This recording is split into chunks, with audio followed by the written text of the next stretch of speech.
Aujourd'hui, c'est une nouvelle vidéo, ça fait super longtemps. Donc, j'ai pas eu le temps de me poser et de faire une petite vidéo comme ici. Donc là, ça va être une vidéo assez chill, où je parle à l'impro. Donc, si tu veux faire autre chose en même temps, juste écouter, c'est très bien aussi. Je voulais d'abord parler de tout ce qui a un rapport avec le blocus. Parce que là, on est littéralement à un point d'inflexion. C'est-à-dire que on passe dans une phase où il y a les cours, ça va, on peut faire des trucs à côté, s'amuser entre amis, sortir, tout ça. À un moment où on arrive en décembre, et tout le mois de décembre, c'est le blocus pour les étudiants. Ensuite, en janvier, commence la phase d'examen. Mais entre les deux, il y a quoi? Il y a Noël et il y a le Nouvel An. Et donc, c'est là que c'est très très dur de trouver un équilibre entre faire la fête et étudier. Parce que c'est quand même des périodes magnifiques. On va quand même passer en 2025. Après, j'ai de la chance, je commence le 7. Donc ça fait plaisir comparé à l'année passée où je commençais le 2. Le 2! C'est-à-dire, le 1, je me remettais de la soirée. Et puis je sais que le 2, ma session commençait. Donc, bref, c'était chaud. Et il faut commencer petit à petit à plus mettre son attention dans les études. Ensuite, les gars, deuxième point qui rejoint un peu le premier par rapport au blocus.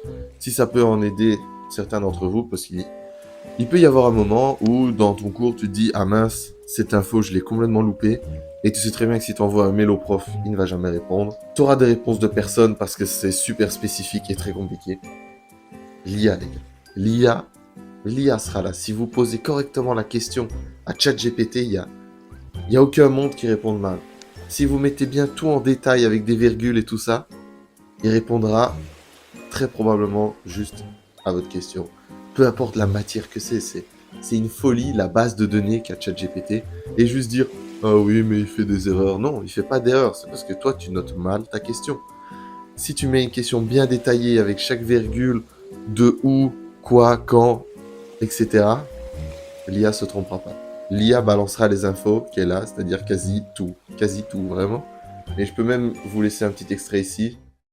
L'homme n'est plus l'espèce la plus intelligente sur Terre. Nous sommes la deuxième espèce la plus intelligente sur Terre après l'intelligence artificielle. En médecine, je suis écrabouillé par GPT-4 sur la quasi-totalité de mon savoir médical. Je suis écrabouillé, pas dépassé, écrabouillé.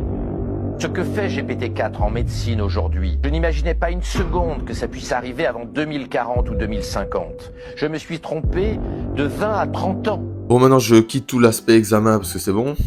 L'aspect plus santé. Vous le voyez bien, tout le monde commence à bien tomber malade au niveau des infections respiratoires, que ce soit un rhume, une grippe, une sinusite, tout ça.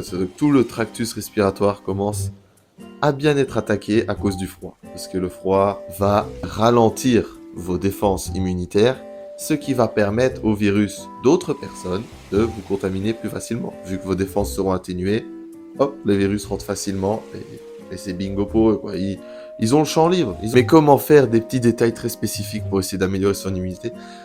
Alors, il y a plusieurs études qui ont réussi à trouver un lien entre la vitamine D et ton immunité. Si tu prends de la vitamine D pendant les périodes d'hiver où il y a beaucoup moins d'ensoleillement, tu vas apparemment améliorer cette immunité. Et littéralement, tout le monde est carencé en vitamine D à cause de ce manque d'ensoleillement qui n'active pas la vitamine D. Ma prochaine vidéo sera sûrement par rapport au stage que j'ai eu parce que ça m'a tellement fait comprendre la vie. Non, juste des stages, hein. Donc je devais juste observer, parfois aider, parfois comprendre des trucs. C'est vraiment des tout petits stages. Mais ça m'a tellement retourné le cerveau que il faut que j'en parle. Dans une prochaine vidéo, j'en parlerai. Je vous donnerai ce que j'ai vu, ce qui m'est arrivé. C'est des anecdotes de fou. Vraiment, c'est abusé. Magnifique journée aujourd'hui. 18 degrés alors que il y a 2-3 jours, on a eu -5. Voilà, c'est la Belgique. Pour ceux qui n'y habitent pas, ne venez pas. Ne venez pas. Non, la météo, non. Si t'es resté jusqu'au bout, merci. Merci beaucoup. Parce que ça aide énormément à rendre ma vidéo visible. Même si je fais 3 vues, c'est pas grave. Mais si tu restes jusqu'au bout, j'ai plus de chances de taper 10 vues que 3 vues. Et ça fait plaisir. Donc merci d'être resté jusqu'au bout. On se retrouve dans une prochaine vidéo. Quand j'espère la semaine prochaine. Et surtout n'oublie pas, stay healthy. Ciao ciao.